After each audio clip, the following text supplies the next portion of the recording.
personaje en el tiempo. Y es nuestro personaje. Entrevistas con María Beatriz Echandía. Aunque para muchos la música no tiene nada que ver con la cocina, pues nuestro invitado de hoy ha logrado fundir ese corazón rockero y rebelde con la cocina tradicional, la cocina colombiana, y esto lo ha llevado a dos famosos restaurantes que, entre otras cosas, ya son dos clásicos de la movida gourmet en la capital de la República. Él es el reconocido chef Tomás Rueda, dueño de Donostia y Taula. Tomás, bienvenido y gracias por estar en El Tiempo Televisión. Hola María, muchas gracias por la invitación. Pues, como yo decía, usted es un rockero rebelde en su corazón, pero es un rebelde con causa, y su causa es precisamente aquí donde estamos, en estos restaurantes, ¿no? Pude ponerle causa, me costó mucho trabajo, pero pude ponerle todas esas preguntas, esas dudas, esa rebeldía, esa inconformidad de la vida, pude ponerle rieles y tener como unas ideas claras donde poner a trabajar esa rebeldía. Hemos hablado fuera del micrófono sobre eso, y es que la cocina ha cambiado mucho, entre otras cosas porque se ha profesionalizado. Usted me hablaba anteriormente la diferencia que hay entre gastronomía y culinaria, que por supuesto muchos todavía no la definen, pero además usted es pionero en nuestro país en buscar en que lo local sea lo esencial, y eso está en el nombre de su restaurante, ¿no? Cocina de mercado. Explíquenos de qué se trata eso. Pues yo comencé a cocinar acá pasé por las manos de Harry, pasé por las manos de Benjamín Villegas y terminé yéndome a España, después terminé yendo a Vietnam a cocinar también, y cuando llegué acá y mis amigos me convencieron de montar Donostia, que fue hace 12 años ya, mucha gente me decía, entonces Tomás, vas a cocinar cocina vietnamita. En ese momento había un boom de cocina asiática en Bogotá, y yo no. Entonces vas a cocinar España, vas a hacer paella, no, ¿qué vas a hacer? Y yo me acuerdo muy bien que yo dije, chorizo y cuchuco. Entonces no, pero ¿usted qué va a hacer? Yo no Además que recordemos, eso hace más de 10 años, hace que casi 13 años, y casi 13 en ese años. momento eso sonaba loco, ¿no? No, loquísimo, loquísimo. Y además que loquísimo también habernos venido a esta calle perdida de Bogotá a hacer eso, ¿sí? Eran muy pocos, creo que la única persona, y fue muy al mismo tiempo que empezamos a hablar de lo mismo, fue Leonor y yo, ¿no? Y Leonor está acá cerquita mío, es bien coincidencial, al otro lado del Museo Nacional y yo a este lado del museo. Exacto, ubiquémonos un poco para los que no saben, estamos aquí detrás del Museo Nacional. Sí, costado norte Sí, costado norte. Sí, una parte central donde realmente no está, pues como decíamos, todos esos restaurantes, todos esos sitios donde se ha desarrollado todos estos distritos gourmet que tiene hoy en día Y dentro Bogotá. del Museo Nacional, el restaurante se llama El Panóptico, es liderado por Eduardo Martínez, que es el otro cocinero que ha llevado esta movida a unos límites muy altos, que es el chef del restaurante Mínima. Los tres estamos acá en menos de 1 kilómetro. Pero bueno, como usted nos decía, usted aprendió, usted empezó aquí, hizo sus pinitos aquí, pero luego se fue a España, que fue donde realmente usted empezó como todo este estudio, toda esta idea, ¿no? Sí, estuve en Barcelona y estuve en San Sebastián también viendo, y lo que aprendí de ellos fue esa fórmula que aplican a su cocina, que es la cocina de mercado, que es cómo te vas aproximando a tu territorio y con los productos locales, ¿sí?, empiezas a hacer tu trabajo de cocina, y entre más profundo vas, pues eso se va volviendo ya en una gastronomía más alta, ¿no? Que fue lo que ellos hicieron, entre otras cosas. Eso fue lo que ellos hicieron, llegaron muy alto. Pero esos maestros fueron muy importantes, pero yo diría que las verdaderas maestras para usted fueron las mujeres de su vida, su mamá y sus abuelas, ¿no? Sí. ¿Cómo influenciaron ellas ese gusto por la cocina? La muy buena mesa que siempre servían, siempre en la casa de mis abuelas uno llegaba a almorzar o cenar y siempre las viandas, siempre había mucha generosidad, mucho amor, ¿sí?, mucho cariño, y dos cocinas muy diferentes, mientras mi abuela paterna totalmente cachaca, de cocido boyacense, ahorita se van todos los nombres, pues el ajiaco, todas las chuguas, los cubios. Por otro lado, mi abuela barranquillera, la postanera, el mote de queso. Bueno, pero usted también lo marcó esa cercanía con el campo, porque usted pasaba mucho tiempo en el campo, parte de su infancia, por su padre además, ¿no? Sí, tuve la oportunidad de nacer, y que mi padre pues era agrónomo, y pude vivir todo eso ese contacto con el mundo agrario, ¿no?, con el mundo rural. Viví en Armero los primeros 5 años, y después los cultivos de arroz de mi papá viajábamos mucho a Saldaña, a Cambao, a Tocaima, a Los Llanos. Y en ese contacto que usted tenía con el campo, pues eso le facilita mucho conocer todos esos ingredientes y toda esa forma de llevar a cabo su cocina. ¿Por qué es tan importante eso de utilizar los ingredientes locales? Eso que usted nos explicaba de la cocina de mercado, son importantes los ingredientes, son importantes de dónde provienen, porque usted me hablaba, por ejemplo, del pescado, que es una cosa tan importante para ustedes.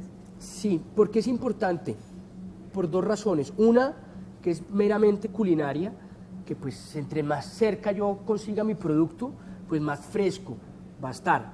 Y si ese producto lo cultiva una persona con unas cualidades o características X mucho mejores, pues esa calidad va a ser mucho mejor. Y me refiero a unas prácticas agrarias más adecuadas, más respetuosas con el agua o con la tierra, hasta con nosotros mismos en usar pues todos estos químicos que ahora la agronomía usa, ¿no?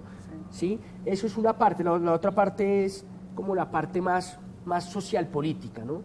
Pues que es obvio estar comprándole y ayudándole a mi hermano, compañero que me está ayudando a mi negocio, comprarle directamente a él y no estar trayendo el cordero desde Nueva Zelanda o el salmón desde Chile. Así es, usted me contaba, por ejemplo, que ustedes traen el pescado del Pacífico, ¿no? Sí, y es de pescadores artesanales. Pesca artesanal y proviene de Vallasolano y Vallacupica.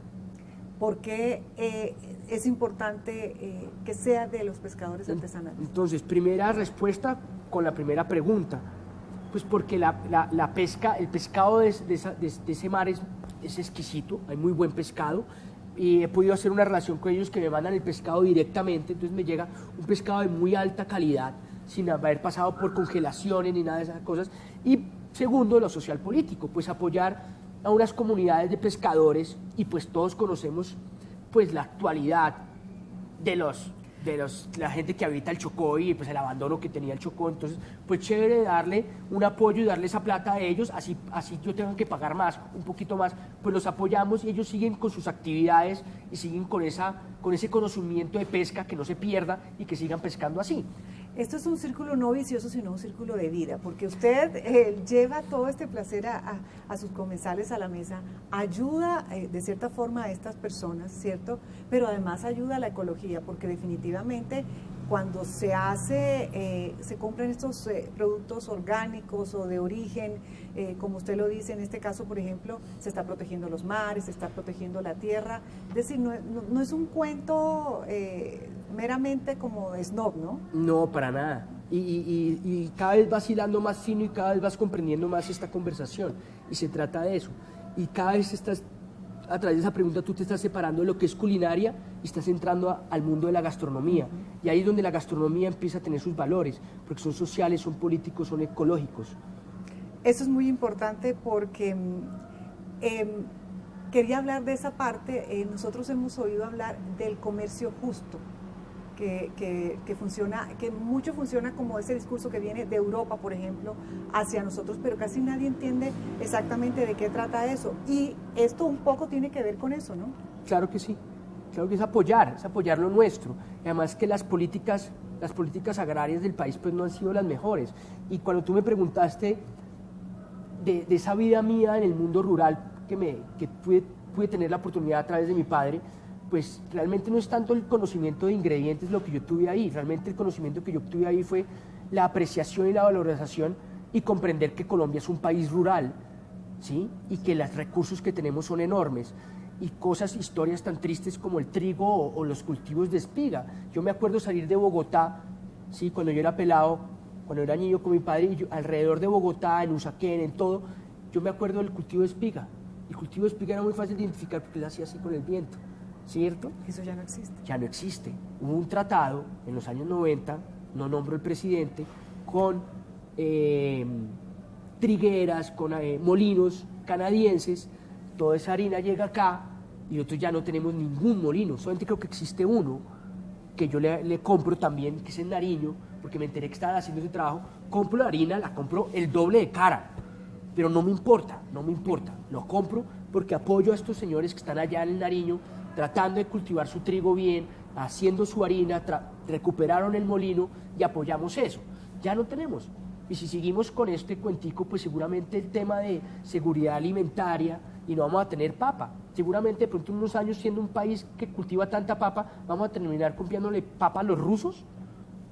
Sería triste. Sería muy triste. Ahora que usted dice papa, que es un ingrediente, pues... Exquisito. Exquisito y tan, es decir, tan versátil, por decirlo de alguna Divino, forma. divino.